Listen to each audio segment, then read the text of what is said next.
Now that we've covered the recording and rendering process, let's talk about Pozotron, a tool I use for proofing whether I'm handling everything myself or working with a publisher. Pozotron is an automated proofing tool that helps narrators catch errors in their recordings. It works by taking your uploaded audio, transcribing it, and then comparing the transcript against the manuscript and automatically flagging differences, missing words, or other inconsistencies. It also checks the sound of a word against its understanding of the correct pronunciation of a word. So even when you've appeared to read a manuscript perfectly, it will still catch when you've mispronounced the word inventory 93 times in 22 hours. Even when I work with a publishing client who has their own proofer, I still use Pozotron, just at a slightly lower level of detail. That way I can fix obvious issues before sending the audio and their proofing team can focus on anything I might have missed.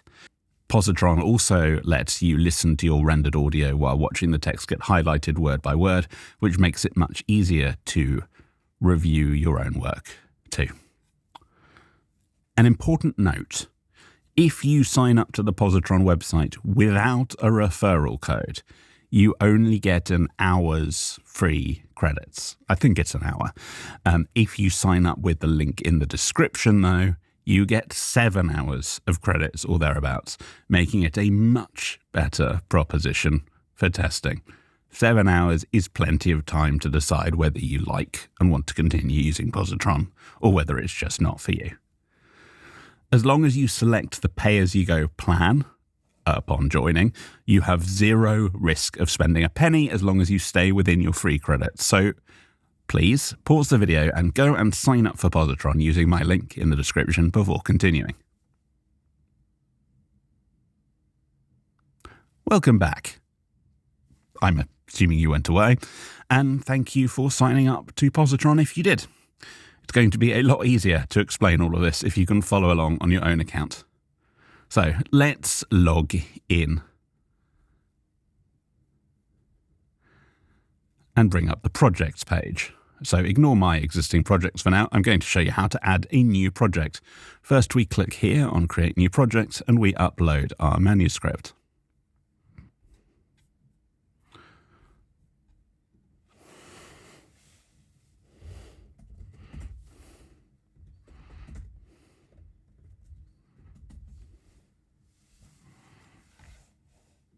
So, I always set the proofing to be as strict as possible. It means it flags a lot of false positives, but I think it's better to have to go through more annotations and catch more pickups than miss some by having a lower level of accuracy. Noise detection is also best set to most sensitive. It is, frankly, the major weak point in Pozotron, at least at the time of recording this, even though it used to be even worse.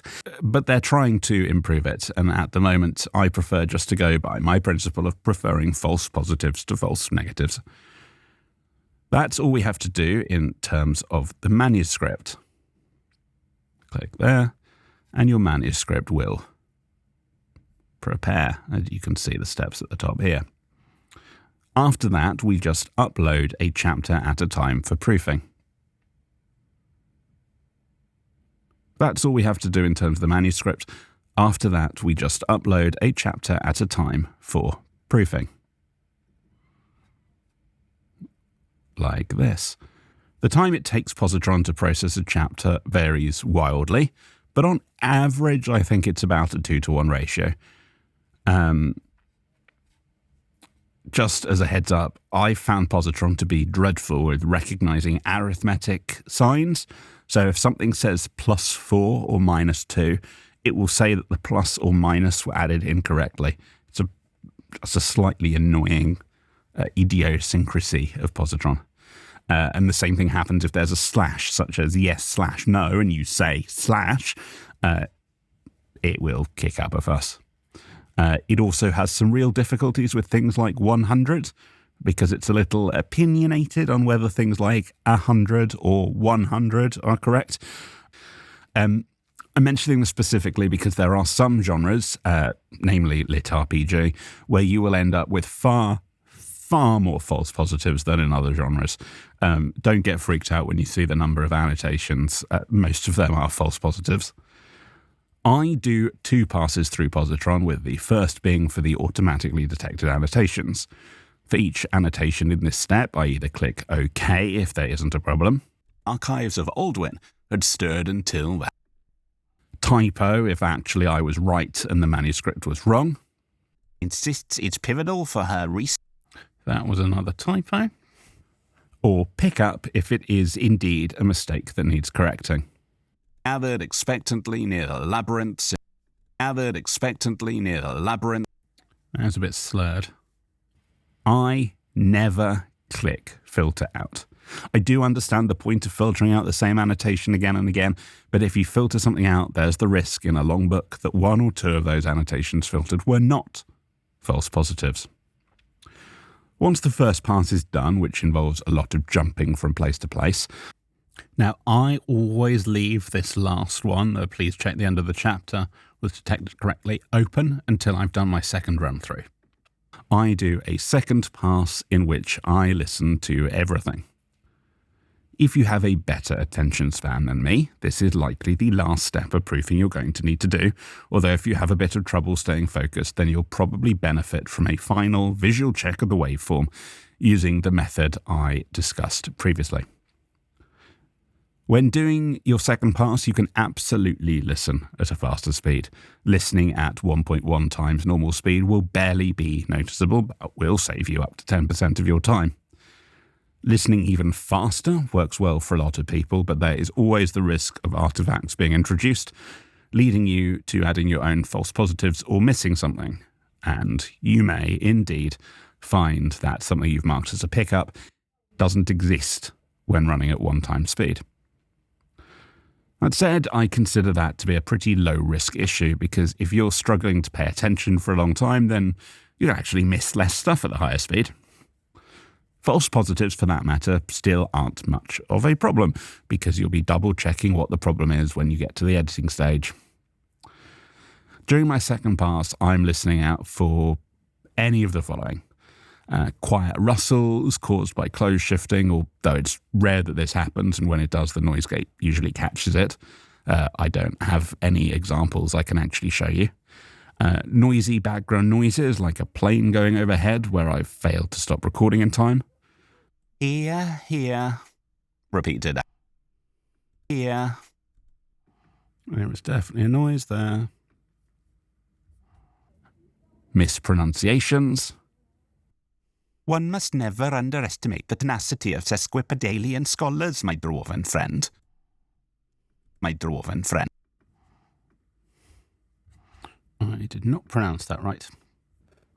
Using the wrong character voice, slipping out of the correct accent, overly long pauses between words or sentences, brandsively named village of Gzrim. Bit too long a pause before the word. Chair squeaks, table or mouse taps and clicks. Elvish ambassador over there, name's Aurendel, is in a fierce tiff with the goblin there. Name's Aurendel, is in Aurendel. There is some sort of tap or noise just at the end of Aurendel. And finally, the weirdest one of all, pops that don't really exist but were created due to phasing issues, as well as artifacts created due to plugin-related interactions. I mean, they do exist in the final audio, it's just that they don't exist in the raw audio.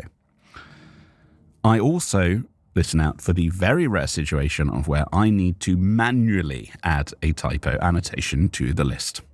Pozotron has a hashtag system that allows us to categorize issues, making it much easier to fix them later. There are 2 lists of hashtags. There's a partial list that comes up by default in the drop-down when adding annotation, and there is a complete list accessed by typing the first letter of the hashtag.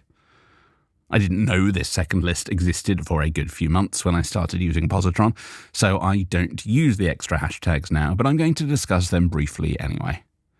And unfortunately, at least as far as I'm aware, we can't create custom hashtags. So I use the following hashtags. If a pause is too long, I use the pause hashtag. If the noise gate has made part of a word too quiet, which is very rare, or part of a word got cut off during a punch and roll, then I use the distortion hashtag. Purely academic. Phalar shrugged elegantly. Oh dear, what happened there? Purely academic. Oh, that's distorted and cut off, and it's just dreadful. If there's a noise that isn't a mouse click, tap on the death, or a mouth noise, I use the noise hashtag. Confusion. All that. Confusion. All that. I'm just going to add this now so I don't forget. There's a weird noise before.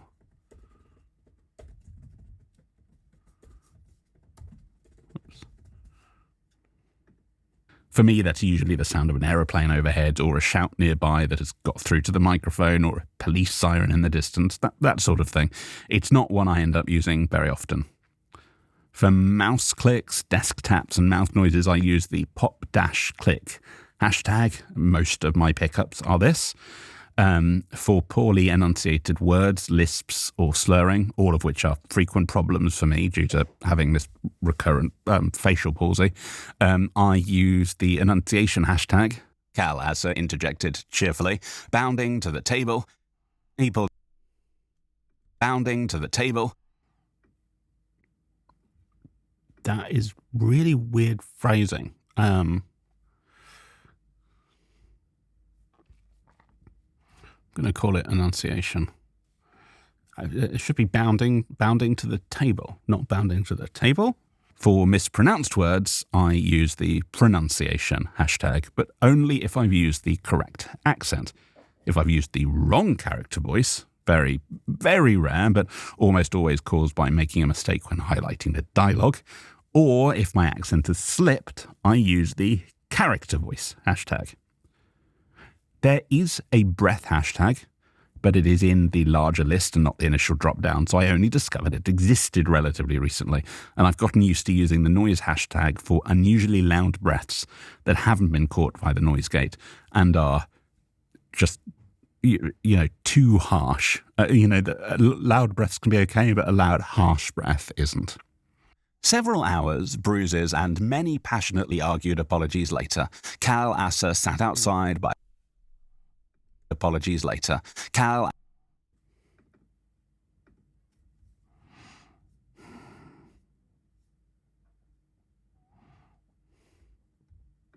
It's a weird double breath there.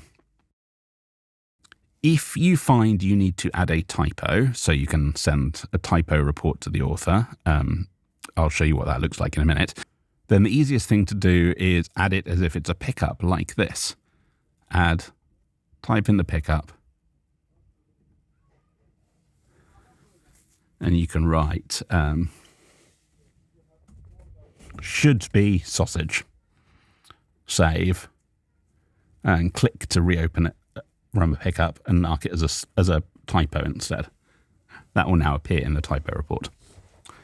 Okay, now we click OK because we've actually done the chapter. And if we went back to here, you would see all of them are checked, rather than leaving the one open, which was a sign I need to do the second pass. Once you've done your proofing within Pozotron, we need to export all the pickups we've got into Reaper. And there are two different methods for exporting, depending on whether we're exporting a single chapter or multiple chapters. If you're exporting multiple chapters, then you do it with the import/export menu at the top right.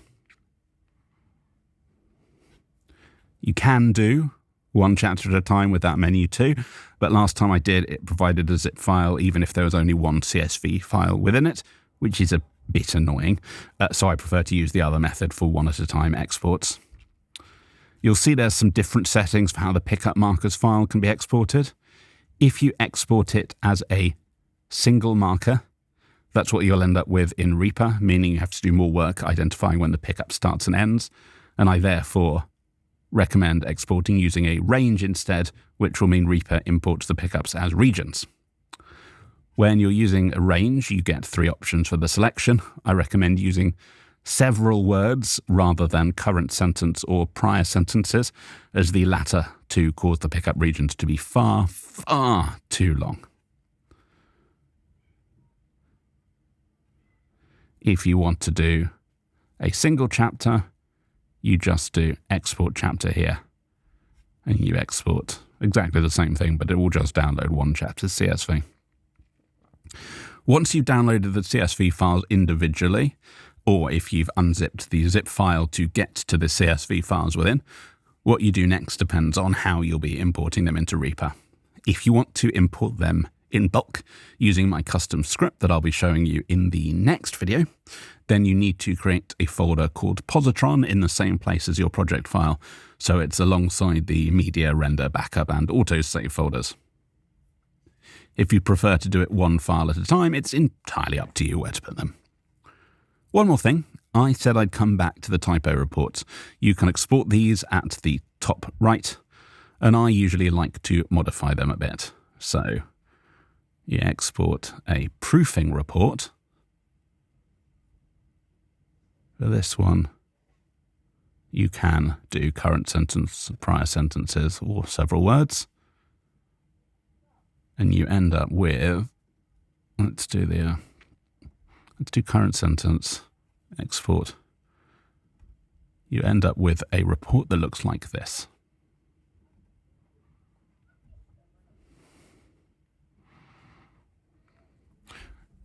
First tab has the proofing report, but the second tab, so I would normally then delete the first tab, and I would edit this to be, so that instead of saying typo found by narrator should be been instead of blank, which obviously makes very little sense. You can write add been between have and ridden. I don't always send typo reports to my authors. I've got one author in particular who I always send them to, but that's that. That's it for using Pozotron. In the next video, we'll be starting with importing the pickups we've just exported. And don't forget, if you didn't do it earlier, you can sign up and get many times more free hours of usage with Pozotron. 7 times more, I think, if you sign up via the link in the description versus just signing up directly. And if you do go on to use it long term, I do receive a commission, which helps me keep this course freely available for everyone. But there is no downside to you for that happening.